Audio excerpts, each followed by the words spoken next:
শত্রুপক্ষ কোনো ভুল হিসাব নিকাশ করলে বা কোনো নতুন করে আগ্রাসন চালালে তার প্রত্যাশার চাইতেও ভয়ঙ্করভাবে সেটার জবাব দেওয়া হবে বলে হুঁশিয়ারি দিয়েছেন ইসলামী বিপ্লবী গার্ড আইআরজিসি। ইরানের ইসলামী বিপ্লবী গার্ড আইআরজিসির এই কড়া হুঁশিয়ারিতে মধ্যপ্রাচ্যের এই উত্তেজনার মধ্য দিয়ে আজকে আন্তর্জাতিক মহলে নতুন করে আবার শঙ্কার জন্ম দিয়েছে। দর্শক, ইরানের সরকারি সংবাদ সংস্থা ইরনার আইআরএনের প্রকাশিত এক বিবৃতিতে বার্তা দেওয়া হয়, আইআরজিসির পক্ষ থেকে তাদের শক্ত অবস্থান পরিষ্কার করেছে। ইরানের সশস্ত্র বাহিনী বর্তমান শক্তিশালী ও বুদ্ধিদীপ্ত নীরবতা, কোনোভাবে দুর্বলতা নয়, বরং এই সংযম যে কোনো মুহূর্তে নারকীয় ঝড়ে রূপ নিতে পারে।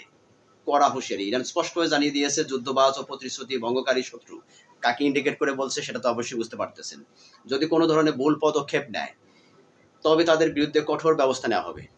একই সঙ্গে কোনো ধরনের নতুন আগ্রাসনের প্রতিক্রিয়ায় এমন পাল্টা হামলা চালানো হবে যা শত্রুর প্রত্যাশার চেয়ে তো অনেক ভয়াবহ হবে।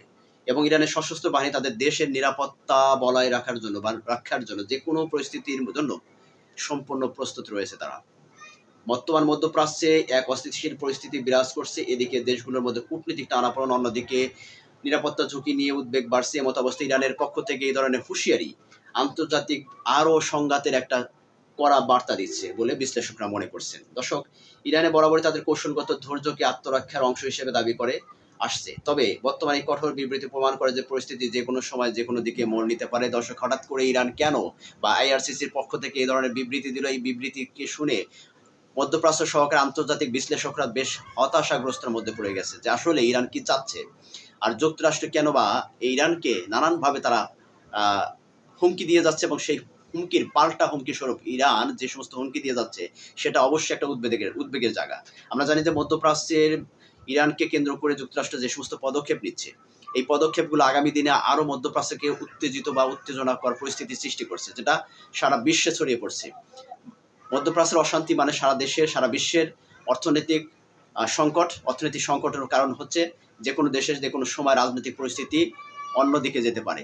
এটা বিশ্ব রাজনীতির প্রভাব বিস্তার করার জন্য মধ্যপ্রাচ্যের এই অশান্তিটা যথেষ্ট পরিমাণ ভূমিকা পালন করছে। এখন আমরা যেটা দেখতে পাচ্ছি আমাদের নিজেদের দেশেও, যদিও বৈশ্বিক রাজনৈতিক পরিস্থিতির কারণে আমাদের দেশীয় সমস্যা হচ্ছে, সেখানে রাজনৈতিক কোনো উদ্দেশ্যকারী একটি দল বা একটি সংগঠন তারা সরকারকে যে কোনোভাবে হেনস্থা করার জন্য বা সরকারকে জনগণের কাছে মানে ছোট করার জন্য বা ব্যর্থ করার জন্য তারা কিন্তু অপচেষ্টা চালিয়ে যাচ্ছে। ঠিক এরকমই প্রত্যেকটা দেশের যারা অপোজিশন পার্টি থাকে, দেশের বৈশ্বিক ক্রাইসিস মোমেন্টে তারা কিন্তু তাদের নিজস্ব স্বার্থ হাসিল করার জন্য তারা কিন্তু ব্যাপকভাবে কাজ করে দেয় মাঠে, যেটা জনগণকে উদ্বুদ্ধ করার, জনগণকে এনগেজ করার মধ্য দিয়ে তারা কিন্তু চেষ্টা করে সরকারকে ক্ষমতাচ্যুত করার জন্য। ঠিক আমাদের দেশে এরকম পরিস্থিতি যেমন যুক্তরাষ্ট্র হচ্ছে, তেমনটি অন্যান্য মধ্যপ্রাচ্য সহকারে বিভিন্ন দেশের কিন্তু এই পরিস্থিতি হচ্ছে।